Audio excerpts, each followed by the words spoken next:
Hi students, I'm Deepak Tajoria. Welcome to my channel focus classes. Students, आज के इस video lecture में हम लोग सॉल्व करेंगे लाइन्स एंड एंगल्स के एक्सरसाइज 6.2 का क्वेश्चन नंबर 6। बहुत इंपॉर्टेंट क्वेश्चन है अपने आप में। इस क्वेश्चन में हम लोगों को दिया है in figure P Q and R S are two mirrors place parallel to each other. तो फिगर में हम लोग देखें तो पी क्यू और आर एस ये दो मिरर्स हैं जो कि एक दूसरे के पैरेलल रखे हुए हैं। An incident ray AB strikes the mirror PQ at B। AB एक इंसिडेंट रे है जो कि PQ मिरर को पॉइंट B पर स्ट्राइक करती है। The reflected ray moves along the path BC and strikes the mirror RS at C। उसके बाद में जो रिफ्लेक्टेड रे है वो BC के अलोंग जाती है और RS मिरर को पॉइंट C पर स्ट्राइक करती है and again reflects back along CD और उसके बाद में वो दोबारा से रिफ्लेक्ट होकर CD के अलोंग चली जाती है। Then prove that A B is parallel to C D. तो क्या प्रूव करना है हम लोगों को कि ए बी किसके पैरेलल है, सी डी के पैरेलल है। ठीक है, तो ये दो लाइंस पैरेलल हैं ऐसा हम लोगों को प्रूव करना है। तो चलिए क्वेश्चन स्टार्ट करते हैं। अब क्वेश्चन को स्टार्ट कर रहे हैं हम लोग एक छोटे से कंस्ट्रक्शन के साथ में। हम लोग पी क्यू के ऊपर बी से एक परपेंडिकुलर ड्रॉ कर देते हैं और इसको नेम दे दिया हम लोगों ने बी एम। सिमिलरली हम लोग आर एस के ऊपर भी एक परपेंडिकुलर ड्रॉ करेंगे, कहाँ से, सी से, और इसको नेम दे देते हैं सी एन। ठीक, तो इस पॉइंट को हम लोग मेंशन कर देते हैं पहले। तो यहाँ हम लोगों ने मेंशन किया है B M is perpendicular to P Q and C N is perpendicular to R S. Basically ये दोनों अपने आप में क्या है, नॉर्मल्स हैं। और ऐसा कर देने से हम लोग देख रहे हैं यहाँ पे फोर एंगल्स बन जाते हैं। एक तो देखिए ये वाला एंगल, इसको नेम दे देते हैं 1, दिस इज एंगल 2, और इसको नेम दे देते हैं angle 3, and this is angle number 4। Right, तो यहाँ पे फोर एंगल्स बने। अब हम लोग देख रहे हैं कि पी क्यू और आर एस ये दोनों लाइंस कैसी हैं, पैरेलल हैं। और बी एम पी क्यू के ऊपर परपेंडिकुलर है और सी एन आर एस के ऊपर परपेंडिकुलर है। कभी भी दो लाइंस जो कि पैरेलल है उनके ऊपर परपेंडिकुलर ड्रॉ करे जाते हैं तो आपस में कैसे होते हैं, पैरेलल ही होते हैं। ठीक है, इस पॉइंट को मेंशन कर देते हैं हम लोग प्रूफ में आकर। Since P Q is parallel to R S and B M is perpendicular to P Q, साथ ही C N is perpendicular to R S, इसका मतलब हम लोग कह सकते हैं therefore B M is parallel to B M. किसके पैरेलल होगा, बी एम होगा सी एन के पैरेलल।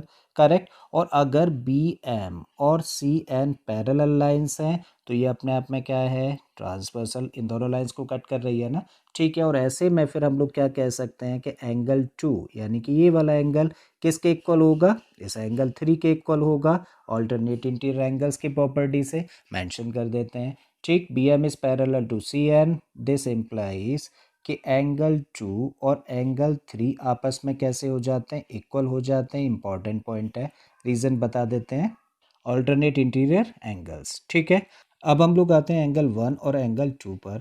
एंगल 1 क्या है, एंगल 1 है इंसिडेंट रे और नॉर्मल के बीच का एंगल। इसका मतलब ये क्या हुआ, एंगल ऑफ इंसिडेंस हो गया। और एंगल 2 क्या है, ये रिफ्लेक्टेड रे और नॉर्मल के बीच का एंगल है। इसका मतलब ये एंगल ऑफ रिफ्लेक्शन हुआ। और हम लोग लॉ ऑफ रिफ्लेक्शन में पढ़ा है हम लोगों ने कि एंगल ऑफ इंसिडेंस किसके इक्वल होता है, एंगल ऑफ रिफ्लेक्शन के इक्वल होता है। इसका मतलब एंगल 1 और एंगल 2 आपस में कैसे हो जाते हैं, इक्वल हो जाते हैं। सिमिलरली हम लोग कह सकते हैं एंगल 3 क्या है, ये इंसिडेंट रे और नॉर्मल के बीच का एंगल है। इसका मतलब ये भी क्या हुआ, एंगल ऑफ इंसिडेंस हुआ। और एंगल 4 ये रिफ्लेक्टेड रे और नॉर्मल के बीच का एंगल है। इसका मतलब ये क्या हुआ, एंगल ऑफ रिफ्लेक्शन हुआ। तो 3 और 4 भी इक्वल हो जाते हैं। ये दोनों पॉइंट्स मेंशन कर देते हैं। तो अब हम लोग लिख सकते हैं now angle 1 is equal to angle 2, और इसको इक्वेशन नंबर 2 कह देते हैं। Similarly angle 3 is equal to angle 4, और इसको नेम दे दिया हम लोगों ने इक्वेशन नंबर 3।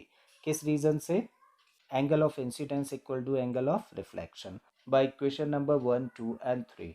तो हम लोग कह रहे हैं कि एंगल 1 2 के इक्वल है, एंगल 2 3 के इक्वल है, और एंगल 3 4 के इक्वल है। इसका मतलब क्या हुआ, जब एंगल 1 2 के इक्वल है, 2 3 के इक्वल है और एंगल 3 4 के इक्वल है, इसका मतलब all four angles are equal.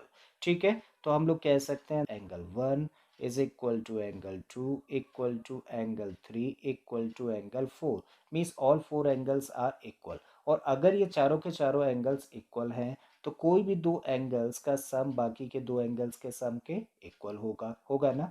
ठीक है, तब हम लोग कह सकते हैं कि angle 1 plus angle 2 must be equal to angle 3 plus angle 4, क्योंकि सारे आपस में इक्वल हैं। अब एंगल 1 और 2, एंगल 1 और 2 को प्लस कर दें तो क्या बनेगा, देखो ये वाला एंगल बनेगा ना। अभी शेड कर दिया जाए तो ये वाला, और इसका नेम तब क्या हो गया, एंगल ए बी सी। सो इसके प्लेस पर रख सकते हैं हम लोग angle A B C, and this equal to angle 3+4 का मतलब क्या है, एंगल 3+4 का मतलब ये एंगल है।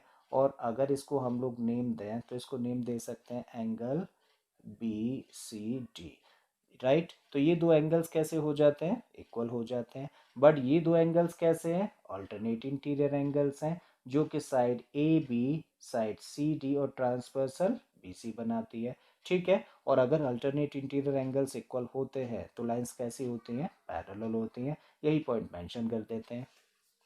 But these are alternate interior angles made by lines AB, CD and transversal BC. Therefore, AB is parallel to CD और यही हम लोगों को शो करना था, right. I hope students question आपको समझ आ गया होगा। अगर ऐसा है तो प्लीज़ वीडियो को लाइक कर दें, चैनल को सब्सक्राइब कर लें, और बाकी के क्वेश्चंस के लिए आप मेरी प्लेलिस्ट में चले जाइए। इस तरह के बहुत सारे क्वेश्चंस मैंने ऑलरेडी अपलोड किए हैं। फिर से आता हूँ एक नए क्वेश्चन, एक नए कॉन्सेप्ट के साथ में। Till then keep learning and thank you for watching this video.